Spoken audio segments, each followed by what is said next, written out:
नमस्कार, मैं हूं संजय शर्मा। आप देख रहे हैं 4 PM news network. Madhya Pradesh और छत्तीसगढ़ में वोटिंग पूरी हो गई और जो रुझान आए हैं वो साहेब के लिए अच्छे नहीं हैं।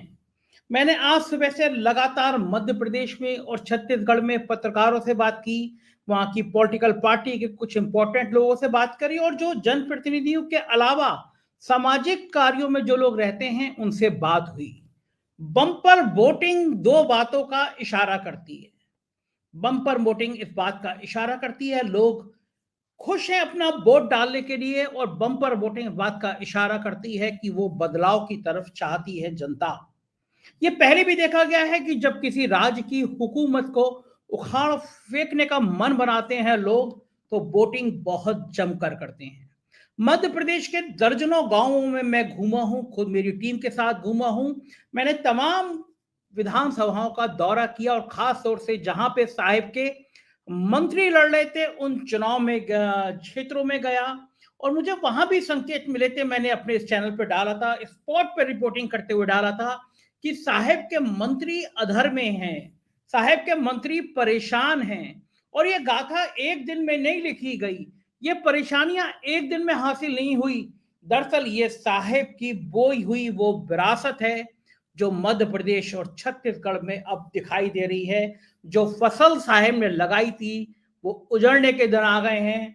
जो परेशानियां साहेब ने लोगों के लिए पैदा की थी, लोगों ने आज लगता है कि वोटिंग मशीन में बटन दबाकर उन परेशानियों से निजात पाने की कोशिश की है। आखिर क्या हुआ? जो शख्स लगातार 18 साल से सत्ता में था उसका नाम तक लेना मुनासिब नहीं समझा साहेब ने अपने चुनावी भाषणों में। शिवराज सिंह चौहान 1-2 साल नहीं 18 साल तक हुकूमत का केंद्र बने रहे, भाजपा की सत्ता रही, और साहेब वहां जाके बातें करते रहे कांग्रेस के कुशासन की। कांग्रेस ने ये नहीं दिया, कांग्रेस ने वो नहीं दिया, नेहरू ने ये गलती कर दी और इंदिरा गांधी ने ये गलती कर दी। साहेब भाषणों में कहते रहे मूर्खों के सरदार, और लोगों ने कहा कि ये अहंकार की पराकाष्ठा है। लोगों ने कहा कि ये सत्ता का जो अहंकार है इस बार उस अहंकार के ऊपर चोट करनी है, और मुझे लगता है उन्होंने चोट कर दी। बात सिर्फ विधानसभाओं में हार जाने की नहीं है, बात इससे कहीं आगे 2024 के चुनाव तक है। बात इससे साहेब की हुकूमत के लड़खड़ाने तक है, और बात कहीं इससे ज्यादा सत्ता के और साहेब के इकबाल की है। 2024 हमारे सामने है, और साहेब मध्य प्रदेश में 2024 का सेमीफाइनल करने गए, खेलने गए थे। छत्तीसगढ़ में भी पूरी जान लगाई, राजस्थान में जान लगा रहे हैं, लेकिन साहेब अपने विकास कार्यों की जान नहीं लगा रहे हैं। मैं मध्य प्रदेश में दौरा कर रहा था तो मुझे जगह जगह बोर्ड लगे नजर आए। उत्तर प्रदेश में भव्य राम मंदिर का हो रहा है निर्माण, भाजपा का सपना हो रहा है साकार। मुझसे लोगों ने कहा कि राम मंदिर भारतीय जनता पार्टी का कब से हो गया, और मुझे बड़े बुद्धिजीवी लोगों ने वहां पे कहा कि हमें एएनआई को प्रधानमंत्री का दिया गया वो इंटरव्यू आज तक याद है, जब एएनआई में सवाल किया गया था प्रधानमंत्री जी से कि आप संसद में कानून लाकर राम मंदिर का निर्माण क्यों नहीं करा देते, तो प्रधानमंत्री ने कहा मंदिर बनाना सरकार का काम नहीं है, संसद का काम नहीं है, इसके लिए अदालत का फैसला हमें स्वीकार होगा। तो क्या कारण है कि जो अदालत के आदेश पर राम मंदिर बन रहा है, विकास के अपने सारे काम छोड़कर प्रधानमंत्री उस राम मंदिर को ही अपना ब्रांड बना रहे हैं। क्या कारण है कि जो साहेब कहा करते थे कि उनके फोन से रूस और यूक्रेन का युद्ध रुक जाता है, तो कहा करते थे वो कहीं पे भी इमरजेंसी हालात होते हैं तो वो भारतीयों को निकाल लाते हैं, उन साहेब को चुनाव में सिर्फ राम मंदिर याद आया, उनको एक दर्जी की हत्या याद आई, उनकी पार्टी के लोगों को इजराइल हमास के हमले याद आए। कहीं पर भी वो जिक्र नहीं था कि साहेब किस तरह दुनिया का नेतृत्व कर रहे हैं, किस तरह हमारी इकोनॉमी बहुत आगे चल रही है। ऐसी बातें साहब ने नहीं करी, और पूरे चुनाव में साहब ने अपनी उस ब्रांड को कहीं जिक्र नहीं किया जिस ब्रांड के लिए साहब बड़ा इतराया करते थे। मैं कह सकता हूं कि आप भूल गए होंगे शायद, लेकिन जनता के लोगों को दर्द याद है जिस दिन नोटबंदी हुई थी। पूरा चुनाव बीत जाता है, नोटबंदी का जिक्र नहीं आता और भारत की अर्थव्यवस्था को तबाह करने, भारत के मध्यम वर्ग को बर्बाद करने में जितना नोटबंदी और जीएसटी का हाथ है, उतना शायद किसी और योजना का हाथ नहीं है। साहब को बड़ा गुमान था कि वो मध्य प्रदेश और छत्तीसगढ़ जैसे चुनाव अपने दम पर, अपने चेहरे पर निकाल सकते हैं। साहब को गुमान था कि जब उनका चेहरा सामने आता है तो पॉलिटिकल पार्टियां पीछे हट जाती हैं, उनका चेहरा चुनाव जिताने के लिए काफी होता है। और हकीकत भी ये रही है, 2014 से 2022 तक के चुनावों में साहब का चेहरा बड़ा कामगार था। प्रधानी के चुनाव हो, विधानसभा के चुनाव हो, जिला पंचायत के चुनाव हो, साहब के चेहरे का जादू चमकता रहता था। साहब इस जादू तक, सत्ता तक पहुंचते रहते थे। लेकिन अब समझ आ गया है, इस जादू भरे चेहरे के पीछे की बातें अब लोगों को समझ आ गई हैं। अब लोगों को याद आने लगा है कि साहब चुनावी जुमले बोलने में बहुत व्यस्त रहते हैं और साहब सिर्फ और सिर्फ चुनावी जुमले ही बोलते हैं। लोगों को याद आ गया कि 2014 से पहले 15 लाख रुपए जो खाते में डालने की बात हुई थी, वो हवा हवाई हो गई। 2014 से पहले कहा गया था कि 2022 तक अगर सत्ता में आएंगे तो हर व्यक्ति के सिर पर छत होगी। वो छत कहां चली गई किसी को पता नहीं। 2 करोड़ नौकरियां देने के बदले साहब पकौड़े बनाने को लेकर रोजगार देने की बात करने लगे। तो जाहिर है कि जनता को भी समझ आता है कि अगर ये सारी बातें बेमानी हैं तो फिर हमारा वोट भी अब क्या मायने रखता है। मैंने मध्य प्रदेश के चुनाव में जब जाके देखा, गांव में गया, तो जो उत्तर प्रदेश के हालात हैं, जो राजस्थान के हालात हैं, वही हालात मध्य प्रदेश के हैं। साहब ने सिलेंडर बांटा, फ्री में सिलेंडर बांटा, लेकिन लोग दोबारा उस सिलेंडर को भरवा नहीं पाए। महंगाई ने कमर तोड़ दी है, चाहे मध्यम वर्गीय परिवार हो या गरीब परिवार हो। मैं जो केंद्रीय मंत्री हैं उनके इलाकों में भी घूमा, बहुत बुरा हाल था।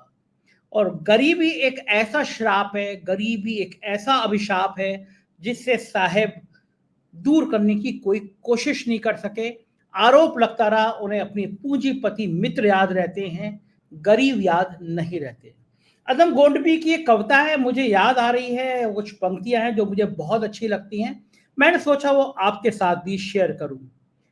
कविता है, वो घर में ठंडे चूल्हे पर अगर खाली पतीली है, घर में ठंडे चूल्हे पर अगर खाली पतीली है, बताओ कैसे लिख दूं धूप फाल्गुन की नशीली है। भटकती है हमारे गांवों में गूंगी भिकारें सी, भटकती है हमारे गांवों में गूंगी भिकारें सी, सुबह से फरवरी बीमार पत्नी से भी पीली है। बगावत के कमल खिलते हैं दिल की सूखी दरिया में, बगावत के कमल खिलते हैं दिल की सूखी दरिया में, मैं जब भी देखता हूं आंख बच्चों की पनीली है। सुलगते जिस्म की गर्मी का फिर एहसास वो कैसे, सुलगते जिस्म की गर्मी का फिर एहसास वो कैसे, मोहब्बत की कहानी अब जली माचिस की तीली है। हकीकत है ये, बगावत करने का मन करता है जब व्यवस्थाओं को देखते हैं लोग, जब देखते हैं लोग कि गरीब गरीब होता जा रहा है, अमीर अमीर होता जा रहा है, तो बगावत करने का मन करता है। और साहब ये दर्द मध्य प्रदेश में, छत्तीसगढ़ में, राजस्थान में महसूस नहीं कर पाए। साहब इसी गुमान में कि मेरा चेहरा सबसे बड़ा चेहरा है, चुनाव में चले गए। उन्होंने गुमान में शिवराज सिंह चौहान पे मंच की तरफ मुड़कर नहीं देखा। उनको याद आ गया ये वो शिवराज सिंह चौहान है जो एक दौर में उनसे बराबरी किया करते थे। और शिवराज सिंह चौहान को ये याद नहीं रहा कि साहब भूलते नहीं हैं, और जो उनके बराबर आने की कोशिश करता है तो साहब उनको बहुत अच्छी तरह से निपटा सकते हैं। चुनाव शुरू हुआ, शिवराज की योजना, लाडली बहन योजना या लाडली, इस तरह की जितनी योजनाएं थी, साहब ने उनका नाम नहीं लिया, सिर्फ अपना चेहरा, अपनी योजनाएं गिनाते रहे। लेकिन बाद में जब साहब को एहसास हुआ, जब साहब के पास इंटेलिजेंस की रिपोर्ट आई, तो साहब को लगा इलेक्शन डूब रहा है और चेहरा वो हैं तो बलि का बकरा वो बनेंगे, लोग उनको कहेंगे। तो फिर धीरे धीरे शिवराज सिंह चौहान का नाम लेना शुरू किया और शिवराज सिंह चौहान की योजनाएं गिनाने लगे। लेकिन तब तक देर हो चुकी थी। क्या कहा जाता है, वो कहावत है ना, भैंस गई पानी में। तब तक मध्य प्रदेश में देर हो चुकी थी और अब 2024 का चुनाव सिर पर है। साहब के लिए परेशानी भरी बात यह है कि अगर मध्य प्रदेश, छत्तीसगढ़ और राजस्थान में सत्ता हाथ से चली गई तो 2024 भी दूर हो जाएगा। क्या वास्तव में ऐसा होगा? क्योंकि मध्य प्रदेश में एक सीट छोड़ दे, सारी सीटें भारतीय जनता पार्टी ने जीती थी। राजस्थान की सारी सीटें जीती थी। मध्य प्रदेश में हालात खराब है। मध्य प्रदेश में 4PM के स्थानीय संपादक हैं संजीव श्रीवास्तव जी। उन्होंने मुझे कुछ खास खास बातें बताई हैं। आप भी सुनिए उनका क्या मानना है मध्य प्रदेश की राजनीति को लेकर। मध्य प्रदेश विधानसभा के चुनाव में इस बार वोट का जो प्रतिशत है सर्वाधिक होने की संभावनाएं अभी भी बनी हुई हैं। हमें जो 17 नवंबर की देर शाम तक आंकड़ा मिल पाया था वो 73% के आंकड़े को छू रहा था।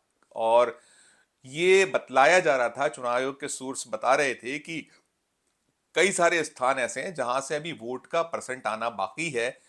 तो जो स्थितियां साफ होने की संभावना आयोग ने जताई थी वो सुबह तक ही एक फाइनल आंकड़ा देने की बात कही है। पिछली बार यदि हम 2018 का चुनाव देखें तो 74.99% वोट हुआ था और 1956 जब मध्य प्रदेश बना था तब से लेकर 2018 तक सर्वाधिक वोट का जो परसेंट था वो 2018 में रहा था। तो 2018 का जो 75% कह सकते हैं 74.98 को, तो उसके करीब या उससे ऊपर की संभावनाएं ज्यादा जतलाई जा रही थी। आज जिस तरीके से वोट का ट्रेंड रहा पूरे मध्य प्रदेश में, हालांकि कई जगह पर थोड़ा सा कमी भी हुई तुलनात्मक, क्योंकि 2018 से तुलना की जाए, अगर ग्वालियर चंबल संभाग को उठा के देखा जाए, भोपाल का जो नज़ारा था उसको लेकर जो फाइनल आंकड़े आने बाकी थे, वहां भी थोड़ा सा जो शाम तक की स्थिति थी उसमें वोट का परसेंटेज कम था। तो जो मिला जुला स्थितियां रही हैं, इन सब के बाद जो दृश्य बनता दिखता है, दृश्य यही संकेत दे रहा है कि ये बहुत सारा वोट जो है, वोट सत्ता के विरोध की बातें ज्यादा हुई, क्योंकि हम जो मध्य प्रदेश को नापते रहे, लगातार बात करते रहे, उन सब में जो वोटर था, वोटर का मूड बदलाव पर ज्यादा फोकस था। और जो जितने आंतरिक सर्वे चुनाव के पार्टी करा रही थी, चाहे वो बीजेपी हो या प्रतिपक्ष कांग्रेस हो, और साथ साथ जो चुनावी सर्वे भी आ रहे थे या जो ओपिनियन पोल्स थे, वो भी कहीं ना कहीं भाजपा की हालत थोड़ी सी कठिनाई भरी, खस्ता हालत बता रहे थे। पूरी कोशिश बीजेपी ने, पूरा चुनाव मध्य प्रदेश का यदि इर्द गिर्द रहा तो नरेंद्र मोदी, अमित शाह, प्रधानमंत्री ने ताबड़तोड़ सभाएं पूरे चुनाव में इस बार, जब से प्रचार ने जोर पकड़ा था, 1.5 दर्जन के लगभग सभाएं की, रोड शो किया। और इन सब के बावजूद जो मुद्दा आधारित मसले जो उठ रहे थे, मुद्दों की बात जो वोटर कर रहा था या प्रतिपक्ष कांग्रेस कर रहा था, उससे इतर थे प्रधानमंत्री जी। वो दीगर बातें ज्यादा कर रहे थे। और कुछ बार जो आखिरी आखिरी का वक्त तो ये भी रहा कि उन्होंने संकेतों में राहुल गांधी को मूर्खों का सरदार बताया, जो लोगों को ठीक नहीं लग पाया। तो ये तो ठीक है एक बात। ओवरऑल जो स्थिति बनी है आज की भी, जो जब वोट का डाले जा रहे थे और जो कल देर शाम से और उसके पहले से भी आचार संहिता के उल्लंघन के आरोप लग रहे थे, सत्तारूढ़ दल बीजेपी पे बहुत बड़ी तादाद में शिकायतें हुई। और इसके अलावा, शिकायतों के अलावा, जो आज का भी दृश्य रहा, आज भी दृश्य में हिंसा की घटनाएं काफी सारी हुई और उन क्षेत्रों से हिंसा की सूचनाएं ज्यादा आई जहां हैवी वेट लीडरान लड़ रहे थे। जैसे ग्वालियर चंबल संभाग में हिंसा होती रही, लेकिन इस बार कुछ जो घटनाक्रम रहे, ये हिंसा बहुत पहले होती थी, 2 दशक पहले, 2.5 दशक पहले ज्यादा होती थी, वो दृश्य दिखे। फिर इसके अलावा टीकम छतरपुर के राजनगर सीट पर एक हत्या की सूचना आई, वहां मर्डर हुआ और वो केस दर्ज किया है, वहां पुलिस ने एफआईआर लॉन्च की है। जो प्रत्याशी थे बीजेपी के, उनके खिलाफ 302, 307 का मुकदमा कायम किया गया है, 20 लोगों को नामजद आरोपी बनाया गया है। तो जो निकल कर आ रहा है वो, उसमें एक ही चीज को कहा जा रहा है कि लाडली बहना स्कीम चली इसलिए वोटर बहुत निकला। लेकिन नाराज भाजपा, महाराज भाजपा, शिवराज भाजपा, ये सब भी कारक कहीं ना कहीं माने गए हैं। और उसके साथ साथ मोदी का जो चेहरे का जादू चलता नहीं नजर आया जिस तरीके से पहले चला करता था। हम जो चुनावी सभाएं कवर कर रहे थे, वहां उस तरीका उत्साह लोगों में नहीं दिखता था, जो भीड़ होती थी वो नहीं दिखाई दिया है। तो करवट जो ऊंट के बैठने की संभावनाएं हैं, ऊंट किस करवट बैठेगा जो बड़ा प्रश्न है, ये तो 3 दिसंबर को पूरी तरह से साफ होगा। लेकिन कुल मिलाकर जो निकल कर आया उसमें निकल कर यही आ रहा है कि इसका फायदा बीजेपी को बहुत ज्यादा होने की संभावनाएं कम है, क्योंकि जो जिस लाडली बहना को योजना को गेम चेंजर माना गया या बात की जाती रही, उस लाडली बहना योजना में जिनको 1,32,00,000 महिलाओं को वो उस योजना का लाभ देने की बात हुई, वो योजना कितना, केवल क्या बीजेपी के सब थे, उसमें कांग्रेस के लोगों ने फायदा नहीं उठाया होगा, जो कांग्रेस समर्थक हैं वो भी, और करीब 2.5 करोड़ वोट है महिलाओं का मध्य प्रदेश में, तो छूटा हुआ एक बड़ा वोट बैंक है। तो इन सब के बीच ये कितना गेम चेंजर साबित होगी ये तो नहीं मालूम, लेकिन हाँ, मुश्किलों में ज्यादा अगर कुछ यहां मध्य प्रदेश में जैसे 5 राज्यों के जो ओपिनियन पोल आए हैं उनमें 4-1 की बात कही गई और मध्य प्रदेश को हाथ से जाना बताया है।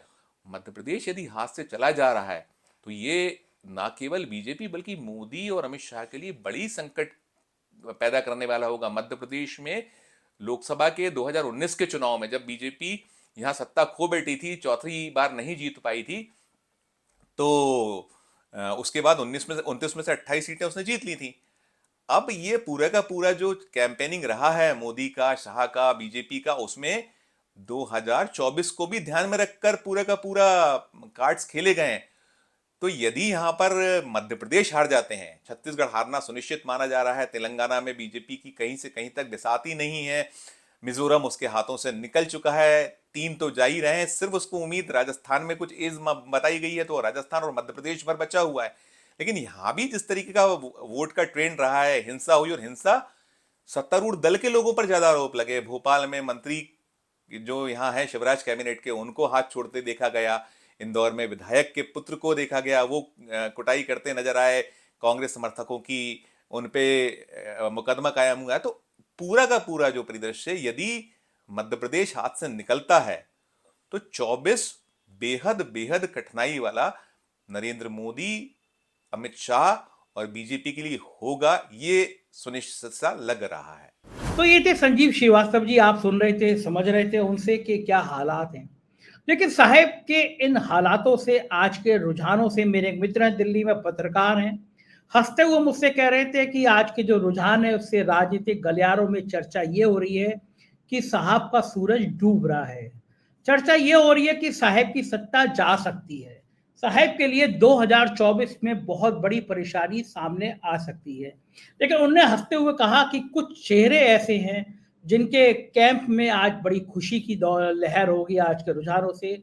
उसमें पहला नाम है नितिन गडकरी का, दूसरा राजनाथ सिंह का, तीसरा योगी आदित्यनाथ का। ये वो नेता हैं जिनके कद को प्रधानमंत्री ने कभी बढ़ने नहीं दिया, और वो ये नेता वो हैं जो बगावत के मुकाम तक आ सकते हैं अगर सीटें लोकसभा चुनाव में 220-225 तक रुकती है। भारतीय जनता पार्टी के अंदर ये बगावत हो सकती है।